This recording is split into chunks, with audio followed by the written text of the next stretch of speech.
এত সুন্দর ওয়েদারে বউকে ছেড়ে যেতে ইচ্ছা করে নাকি? নো ওয়ে, এখন তো রোম্যান্স করার সময়। জাংকুক তেইহুংয়ের খুব কাছে থাকায় তেইহুং কেমন যেন জমে গেছে। তারপর জাংকুক শুরু করে দিল একটু রোম্যান্স, আর আমরা ততক্ষণ দেখিনি অন্যদিকে কি চলছে। ঝোড়ো বৃষ্টির সাথে হালকা হাওয়া চলা দরুন জিমিনের মুখে বৃষ্টির একটা ঝাপটা আসছে, যেটা জিমিন চোখ বন্ধ করে অনুভব করছে। এমন সময় সুগা এসে জিমিনের পাশে দাঁড়ায়। সুগা জিমিনের মাথায় ঠোঁট ছুঁয়ে জিমিনের মাথায় হাত বুলিয়ে দেয় কিছুক্ষণ। তুমি রাগ করে নেই আমার উপর?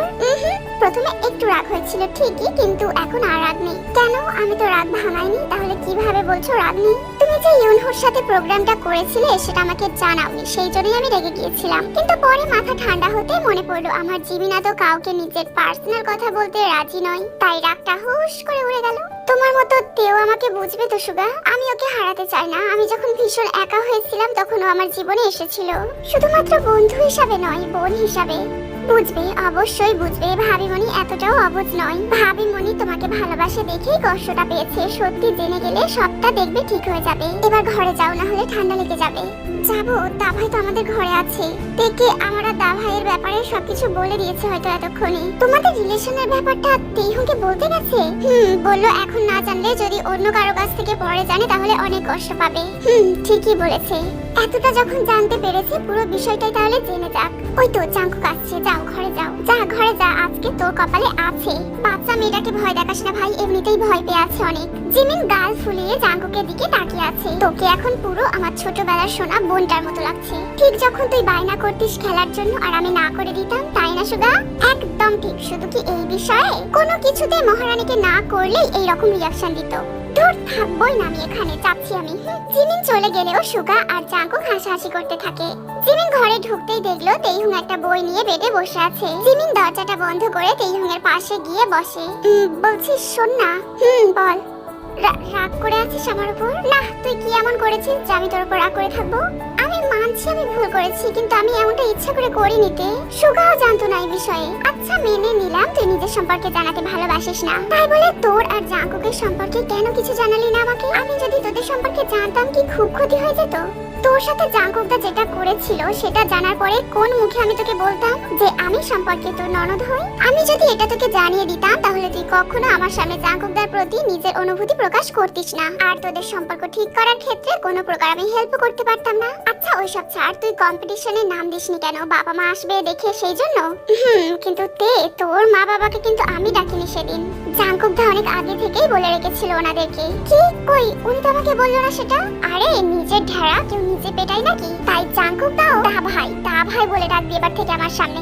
জানিস তোর দা ভাই কতটা কষ্ট পায় তুই ওকে ওই রকম ভাবে ডাকিস বলে? আজকে আমাকে তোর সম্পর্কে, তোর ছোটবেলার সম্পর্কে সবকিছু বলেছি। সেই সময় এই সম্বোধনের ব্যাপারটা এলে ওর চোখে আমি কিন্তু জল দেখেছি। আসলে আমি দা ভাই বলে ডাকতে চাই যেতে, তাহলে কেন ডাকিস না? আসলে আমি চাই না আমাদের সম্পর্কে সবাই জানো। দা ভাইয়ের সাথে আমার পরিচয়টা যদি পরিষ্কার হয়ে যায় তাহলে বাবার সাথেও আমার পরিচয়টা পরিষ্কার হয়ে যাবে, আর আমি ওনার পরিচয়ে বাঁচতে চাই না। কেন জিমিন? শুধু কি মতের বিরোধ নাকি অন্য কোনো কারণ আছে? জিমিন কিছুক্ষণ চুপ করে থেকে বলল, উনি আমাকে ভীষণ ভালোবাসে জানিস তো তে, আমি বুঝি সেটা। তাহলে উনি ওনার মতো করে ভালোবাসে আমাকে, আমার মতো করে নয়। সব সময় দামি দামি জিনিস, ভালো ভালো খাবার, নতুন নতুন জামা কাপড়, টাকা পয়সা এইসব দিয়েছে। সময়, স্নেহ এগুলো না। আমাকে ভালোবেসেছেন ওনার কথা রাখার জন্য, ওনার স্বপ্ন পূরণের জন্য। আমার কি স্বপ্ন, আমার কি ইচ্ছা সেটা জানার কোনোদিনও চেষ্টা করেননি। নিজের ইচ্ছাগুলো আমার উপর চাপিয়ে দিতে চেয়েছিলেন। আর এগুলো যেমন জেনেছিস, সময় আসলে আরো কিছু হয়তো জানতে পারবি। এখন প্লিজ এসব কথা বাদ দে। কিন্তু প্লিজ দে। ঠিক আছে, ফ্রেশ হয়ে যা। দার্জিলিং থেকে ফিরে এসেছি 2 সপ্তাহ পেরিয়ে গেছে। পরীক্ষা এখন দোরগোড়ায়। ভার্সিটিতে আজকে গিয়ে বেশ কয়েকটা সাজেশন নিয়ে এসেছি। জাংকুক হোস্টেলের সামনে গাড়ি থামালে আমি নেমে যাই। কি হলো, দাঁড়িয়ে আছে যে? যাও, তুমি ওপরে উঠে যাও আগে, আমি চলে যাব। আমি জাংকুকের কথা শুনে হোস্টেলে ঢুকে পড়লাম। জিমিন ঘরে একা, কারণ একদিন আমি ভার্সিটিতে যাই আর একদিন ও। এভাবেই পড়াটা কমপ্লিট করছি। আমি ঘরে ঢুকতেই দেখলাম জিমিন লাগেজ প্যাক করছে। আমার জামা কাপড় গোছাচ্ছিস কেন? মাথা খারাপ হলো নাকি তোর? আগে না, আমার মাথা খারাপ হয়নি। আপনার বরের হুকুম ছিল যেন আপনি আসার আগে লাগেজটা গুছিয়ে রাখি, তাই আমি আমার পড়া বাদ দিয়ে এই করছি। জাংকুক? ইয়েস ম্যাডাম আমি। তুমি ওপরে এসেছো কেন? আর এসব কি জাংকুক? তুমি এখন আমার সাথে আমার বাংলোতে যাচ্ছ। জিমিন লাগেজ প্যাক করেছিস? হ্যাঁ কমপ্লিট। গুড গার্ল, তে চলো। কি হলো তে, চলো দেরি হয়ে যাচ্ছে। আমি কোথাও যাব না জাঙ্কুক, আমি এখানে থাকবো।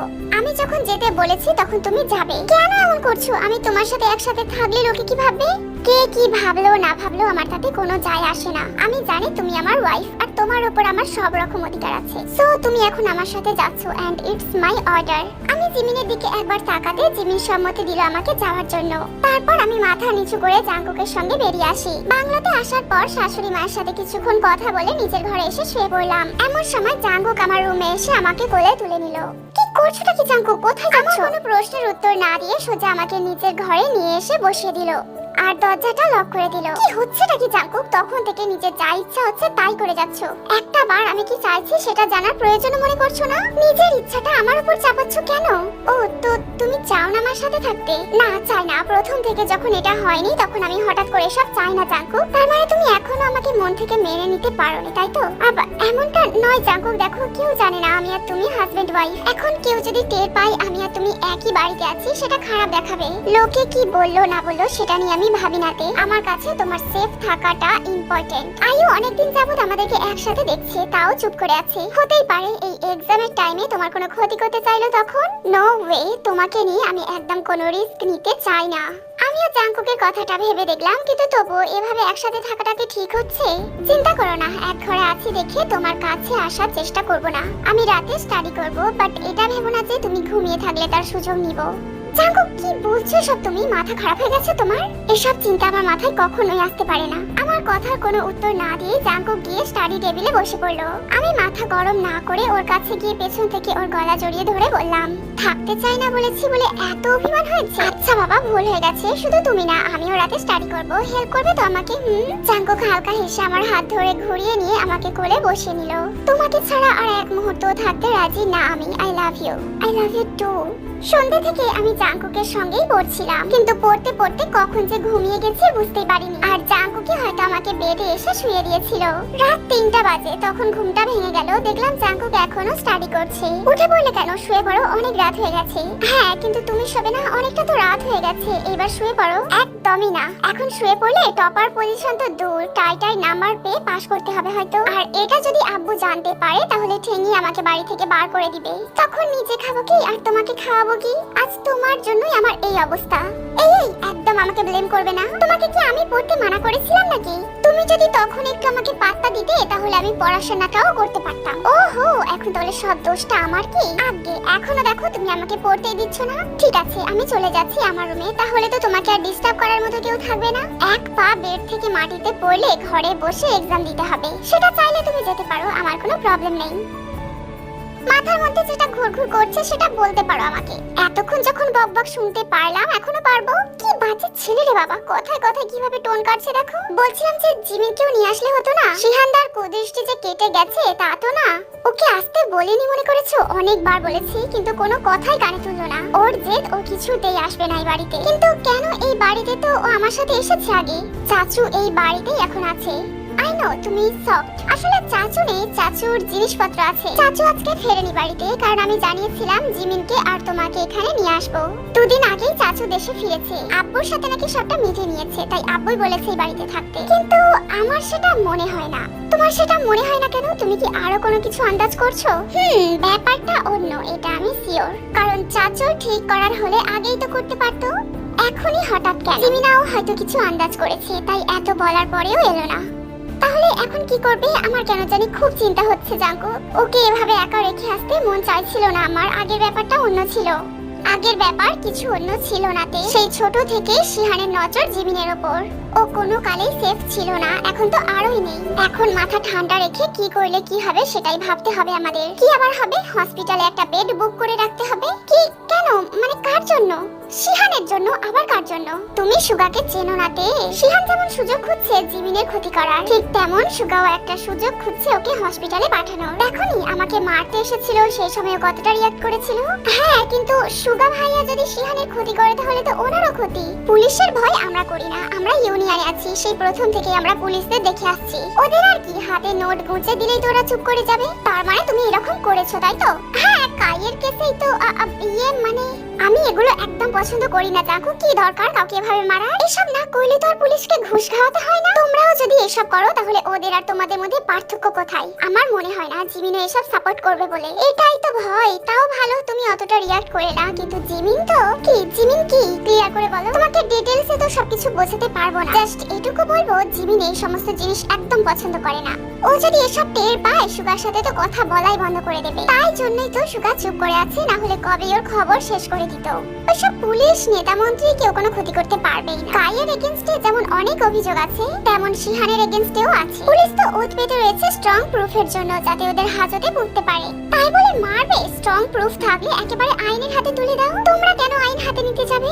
যখন কাই তোমার হাত ধরেছিল তখন কেন ওকে চড় মেরেছিলে? মাথা ঠিক ছিল না এই জন্য তো। ঠিক তেমন আমাদের জীবনের গায়ে কোনো আঁচ লাগলে কেউ কোনো ক্ষতি করতে চাইলে আমাদের মাথা ঠিক থাকে না, তখন আমরা তাদের জীবনটাও কেড়ে নিতে পারি। তুমি এখন ঘুমিয়ে পড়ো, অনেক রাত হয়ে গেছে। মাঝরাতে হঠাৎ করে জিমিনের ঘুমটা ভেঙে গেল। নিজের পড়ার টেবিল থেকে মাথা তুলে চোখ কচলাতে দেখলো জানলার পর্দাগুলো উড়ছে। জিমিন উঠে জানলা থেকে দেখলো সুগার গাড়িটা দাঁড় করানো রয়েছে রাস্তায়। সুগার গাড়ি এত রাতে এখানে কি করছে? গাড়ির কাঁচগুলোও তো তোলা, কিছুই তো দেখতে পাচ্ছি না। এটা কি সত্যি সুগারই গাড়ি? না হতেই পারে এটা অন্য কারোর গাড়ি। সুগাকে ফোন করলে তো এত রাতে ডিস্টার্ব করা হবে। উফ, কি যে করি। জিমিন বেশ কিছুক্ষণ উকিঝুঁকি করার পর মনস্থির করলো সুগাকে ফোন করবে। 2-4 বার রিং হতে সুগা কল রিসিভ করে বললো, পড়া শেষ জিমিনা? ঘুমিয়ে পড়েছিলাম, এখনো বাকি আছে। তাই তুমি জেগে আছো যে? আমাকে তো জেগে থাকতেই হবে। আমার জিমিন পাখির জেদের উপর কি আজ অব্দি কেউ কথা বলতে পেরেছে? তাই জেগে থাকতে হচ্ছে। তাছাড়া আমারও তো পরীক্ষা জিমিন জান। তার মানে আমার হোস্টেলের বাইরে দাঁড়িয়ে থাকা গাড়িটা তোমারই। দেখতে পাচ্ছ আমায়? মাথাটা কি পুরো খারাপ হয়ে গেছে তোমার? এত রাত এখানে কি করছো? বাড়ি যাও, নিজের ঘরে গিয়ে শোও। তোমার একটা জেদ মেনে নিয়েছি বলে যে সব জেদ মেনে নেব এটা ভেবে ভুল করো না। যেখানে প্রশ্ন তোমার নিরাপত্তা নিয়ে, সেখানে আমি কারোর কথা শুনবো না। জানলাটা বন্ধ করে দরজা ভালোভাবে দিয়ে চুপচাপ ঘুমিয়ে পড়ো। জিমিন জানে সুগাকে সে এখন যতই বলুক সুগা তার কথা শুনবে না। বলছিলাম ভোর হয়ে যাবে তো কিছুক্ষণ পর, এখন চলে গেলে হয় না? কি বললাম আমি কিছুক্ষণ আগে? যাচ্ছি, কিন্তু তুমি কখন যাবে?